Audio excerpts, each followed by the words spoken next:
नमस्कार विद्यार्थी मित्रांनो, बघा chapter 4 financial planning class 10th state board Maharashtra problem set 4B. आता 4B मधले आपले 3 प्रॉब्लेम आपण ह्या व्हिडिओमध्ये कंप्लीट करतोय. ओके, शेवटचे 2 प्रॉब्लेम, फक्त एकच व्हिडिओ राहिला विद्यार्थी मित्रांनो. आणि आपले फायनान्शियल प्लॅनिंगचे टोटल प्रॉब्लेम प्रॅक्टिस सेट आणि प्रॉब्लेम सेट पूर्ण झाले. ओके, मग आपण आता एक प्रोबॅबिलिटी घेऊन आपण नंतर जॉमेट्रीकडे जाऊया. चालेल, चला बघा विद्यार्थी मित्रांनो, सातवा प्रॉब्लेम बघा, पेज नंबर 112 112 पान नंबरवर सातवा प्रॉब्लेम बघा. Market value of shares and dividend declared by 2 companies is given below. 2 कंपन्यांचे डिव्हिडंड डिक्लेअर झाले. मार्केट व्हॅल्यू ऑफ शेअर्स आणि डिव्हिडंड दोन्ही डिक्लेअर झाले. Is given below. Face value is the same and it's is ₹100. दोन्ही कंपन्यांची face value 100 आहे. Investment in which company is more profitable. तर कोणत्या कंपनीमध्ये आपण शेअर गुंतवले तर मोर आपल्याला फायदा होऊ शकतो. आता कंपनी ए आणि कंपनी बी असं दिलेलं आहे. आता फेस व्हॅल्यू दोघांची सारखी विद्यार्थी मित्रांनो. मग आपण आता कंपनी एचं बघूया आधी. कंपनी एचं मार्केट व्हॅल्यू ₹132, फेस व्हॅल्यू ₹100. बघा company A, COMPANY, company COMPANY, company A. तर कंपनी एचं काय विद्यार्थी मित्रांनो बघा, face value is equal to ₹100. Okay, त्यानंतर मार्केट व्हॅल्यू किती दिलेली आहे, ₹132 आणि डिव्हिडंड किती आहे विद्यार्थी मित्रांनो, 12%. डिव्हिडंड इज इक्वल टू 12% असं दिलेलं आहे. आता डिव्हिडंड कशावर काढला जातो विद्यार्थी मित्रांनो, फेस व्हॅल्यूवर. ओके, मग आपण आता ह्या कंपनीचा डिव्हिडंड काढू पहिले. ओके, डिव्हिडंड बघा, इथं डिव्हिडंड बघा विद्यार्थी मित्रांनो, डिव्हिडंड इज इक्वल टू 12% आहे. 12/100 इंटू फेस व्हॅल्यू. इथं फेस व्हॅल्यू लिहू का, गरज नाही, आपण फेस व्हॅल्यूवर काढतो 100. ओके, मग हे 100 आणि 100 कॅन्सल झाले. ओके, 100 आणि 100 कॅन्सल, 12 म्हणजे ₹12 एवढा डिव्हिडंड मिळाला विद्यार्थी मित्रांनो. हा एवढा डिव्हिडंड मिळाला तुम्हाला ₹12 कितीवर, 132. मार्केट व्हॅल्यू किती आहे विद्यार्थी मित्रांनो, 132. मग आपल्याला आपल्याला काढायचं आहे रेट ऑफ रिटर्न, म्हणजे डिव्हिडंड ऑफ किती काय पर्सेंटेज मिळालं आपल्याला ते काढूया विद्यार्थी मित्रांनो. बघा, rate of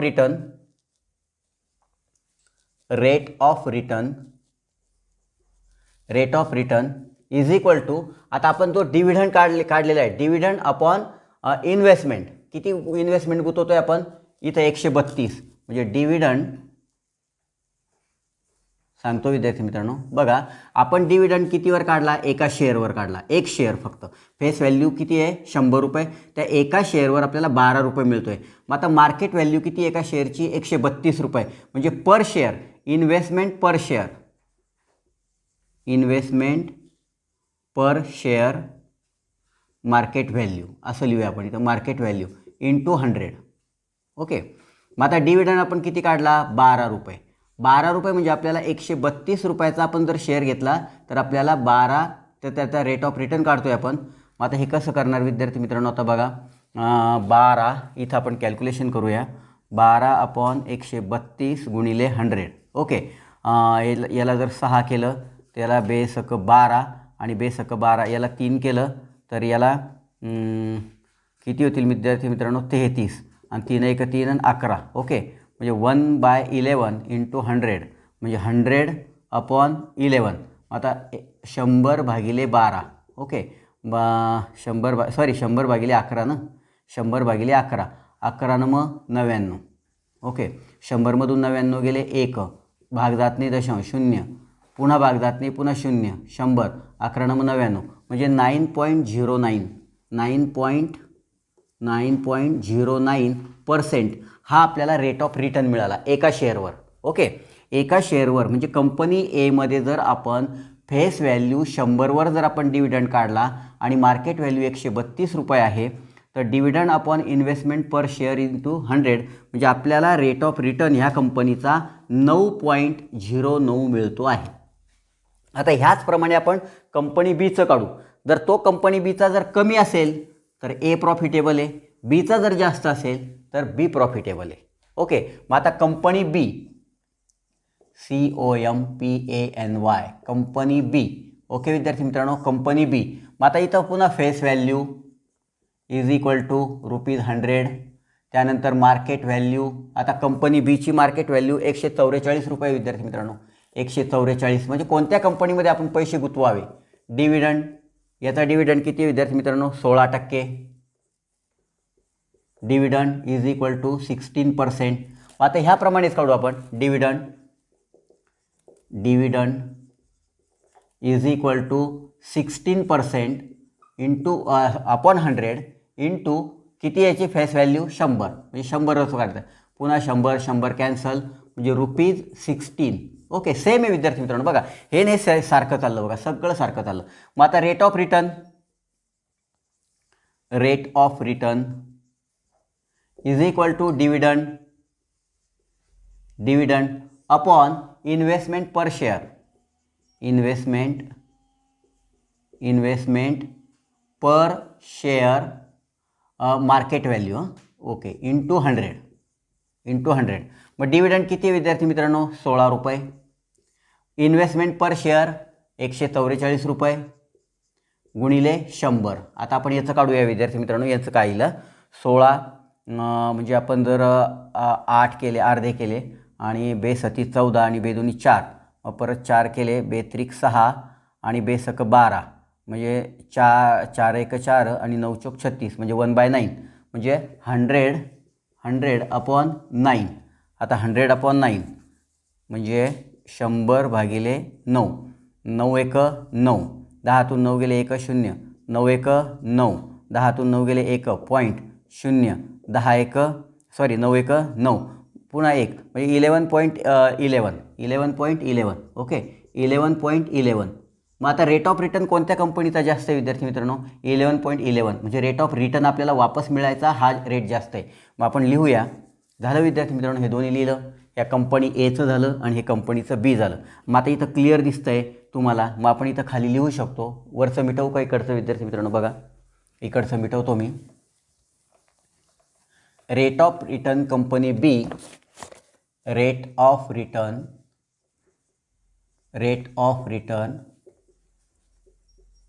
company B is greater than company A. म्हणजे मग आपण वाक्य लिहू शकतो खाली. कोणतं वाक्य लिहू शकतो, investment company B is more profitable. Company B is more profitable.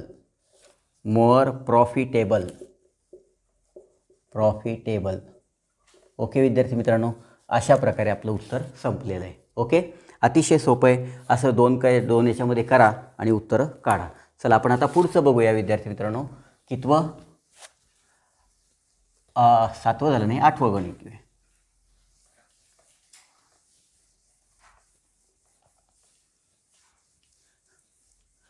बघा आता 8व्या गणितामध्ये काय दिलेलं आहे. ओके, 8वं गणित वाचूया. Shri Aditya Sanghvi invested ₹50,118 in shares of face value ₹100. Okay, face value 100 रुपये असताना 50,118 रुपये त्यांनी गुंतवले. When see market value of ₹50. आता 50 ही मार्केट व्हॅल्यू होती त्यावेळी. रेट ऑफ ब्रोकरेज 0.2 दिला. Rate of GST on brokerage 18% दिला. आणि then how many shares were purchased for ₹50,118. Okay विद्यार्थी मित्रांनो, चला आपण आता काढूया काय काय दिले. Aditya Sanghvi invested with face value. चला बघा विद्यार्थी मित्रांनो, 8वा प्रॉब्लेम. ओके, 8व्या प्रॉब्लेममध्ये बघूया. Face value is equal to ₹100. त्यानंतर काय दिलेलं आहे विद्यार्थी मित्रांनो, मार्केट व्हॅल्यू किती दिलेली आहे, ₹50. Okay, market value ₹50. त्यानंतर अजून काय दिलेलं आहे, rate of brokerage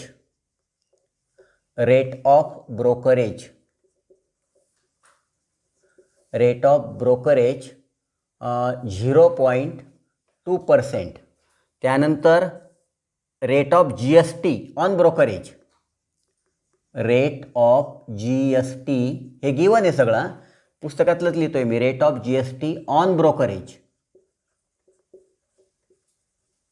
okay is equal to 18%. Okay विद्यार्थी मित्रांनो, आता आपल्याला काय करायचं आहे, ब्रोकरेज काढायचं आहे. ब्रोकरेज कशावर काढायचं आहे विद्यार्थी मित्रांनो, मार्केट व्हॅल्यूवर. ओके, मग आपण इथे लिहूया ब्रोकरेज, ब्रोकरेज किती विद्यार्थी मित्रांनो, market value brokerage 0.2, brokerage 0.2% on market value, market व्हॅल्यूवर म्हणजे 0.2% ऑन ₹50, म्हणजेच 0.2 अपॉन 100, 100 गुणिले 50. ओके विद्यार्थी मित्रांनो, मग 50 एक 50 आणि 50 दुनी 100 आणि बे एक बे म्हणजे 0.10 रुपीज, 0.10 म्हणजे किती, फक्त 10 पैसे. ओके, म्हणजे एवढं ब्रोकरेज झालं. आणि मग आता याच्यावर GST विद्यार्थी मित्रांनो, याच्यावर किती GST आहे, brokerage rate of GST on brokerage 18%. मग आता हे वाक्य लिहूया परत, rate of GST on brokerage is equal to 18%. Okay, आता ह्या ब्रोकरेजवर मग 18% अपॉन 18 अपॉन 100 इंटू 0.10. ओके, म्हणजेच 0.18, ह्या 18ला जर 100ने भागितलं तर 0.18 आले into 0.10.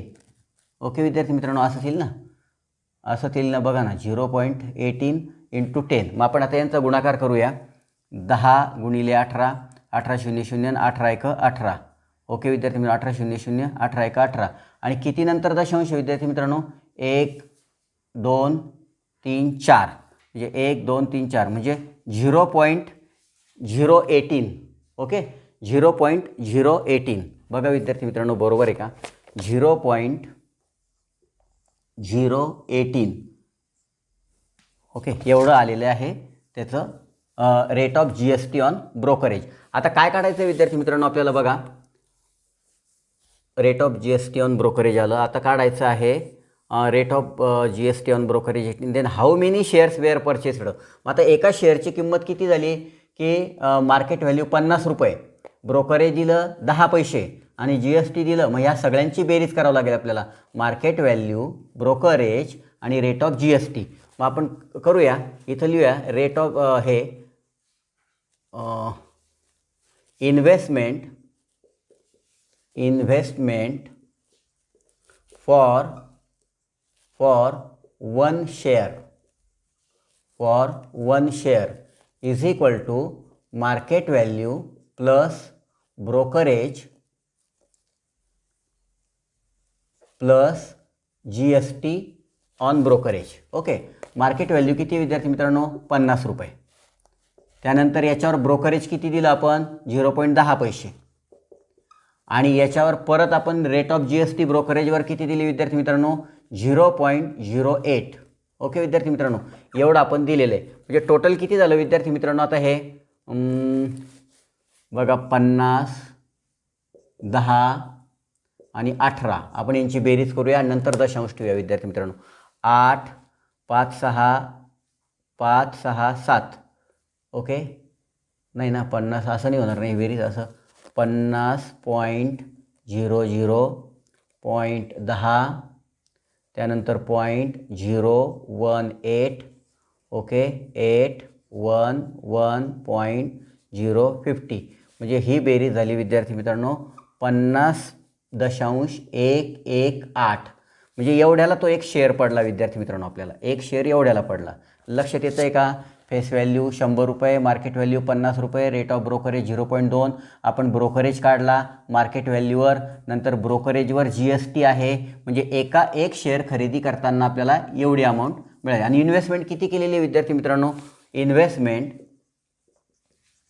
Investment is equal to किती केलेली इन्व्हेस्टमेंट कंपनीमध्ये, 50,118 रुपीज, 50,118. मग आता आपण लिहूया नंबर ऑफ शेअर्स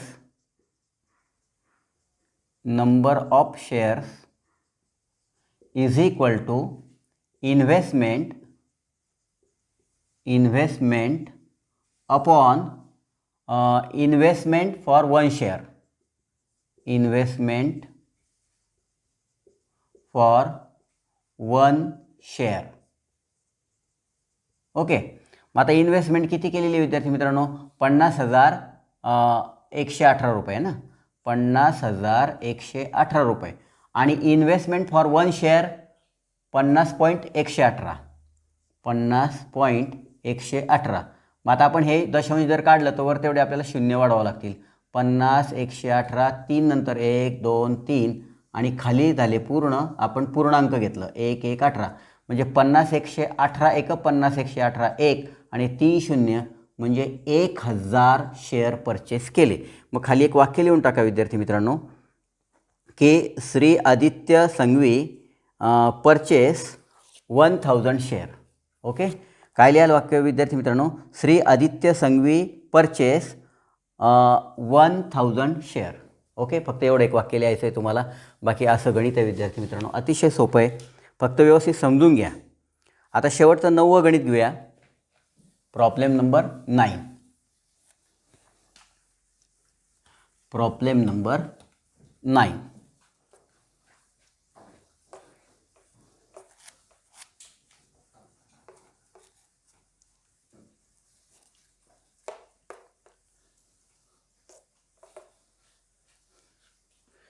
बघा आता नव्या प्रॉब्लेममध्ये काय आहे?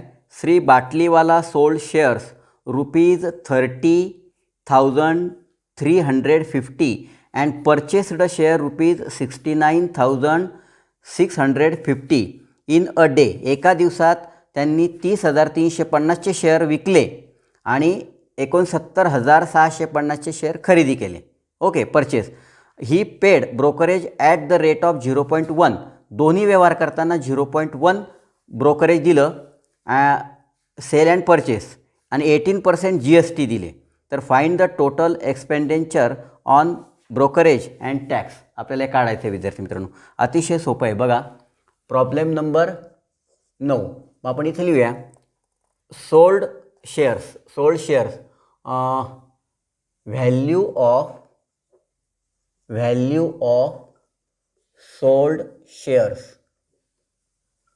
व्हॅल्यू ऑफ सोल्ड शेअर्स ₹30,350 आणि नंतर व्हॅल्यू ऑफ परचेस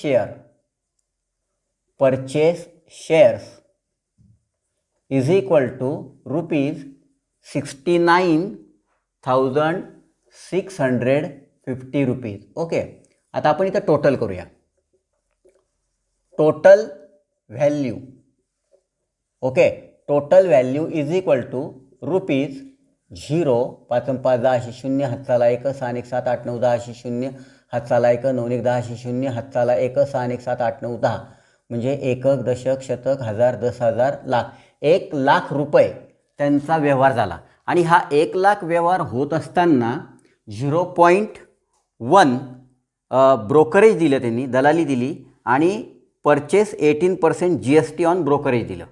ओके, म्हणजे दोन्ही व्यवहाराच्या वेळी तुम्ही वेगळं वेगळं जरी काढलं असतं 30,350वर 0.1 ब्रोकरेज नंतर परत 18% तरी पण चाललं असतं आणि त्याची पुन्हा तुम्हाला ॲडिशन करावं लागली असते. तर आपण एकत्र काढूया.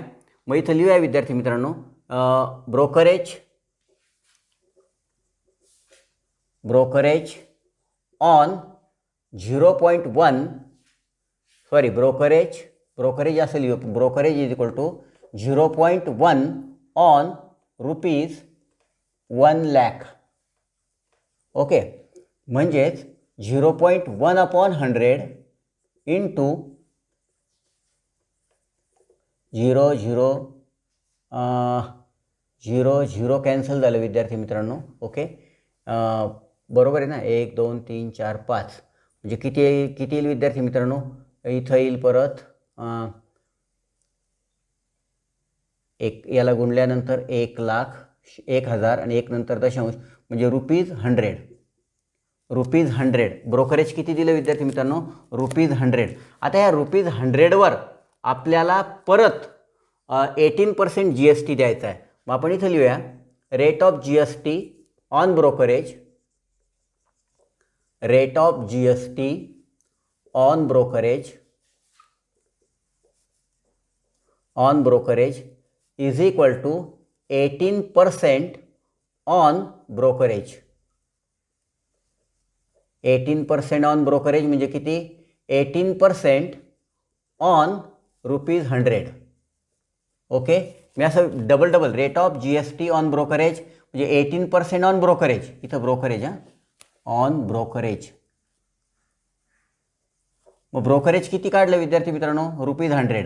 म्हणजे 18% ऑन ब्रोकरेज म्हणजे 18/100 इंटू 100, 100 कॅन्सल, 18 ₹18.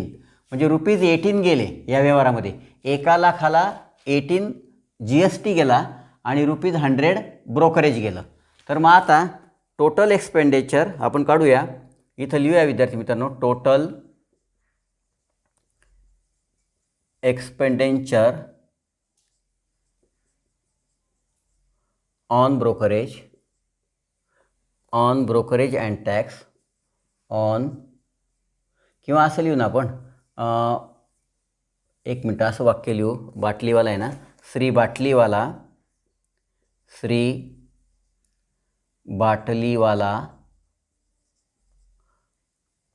Total expenditure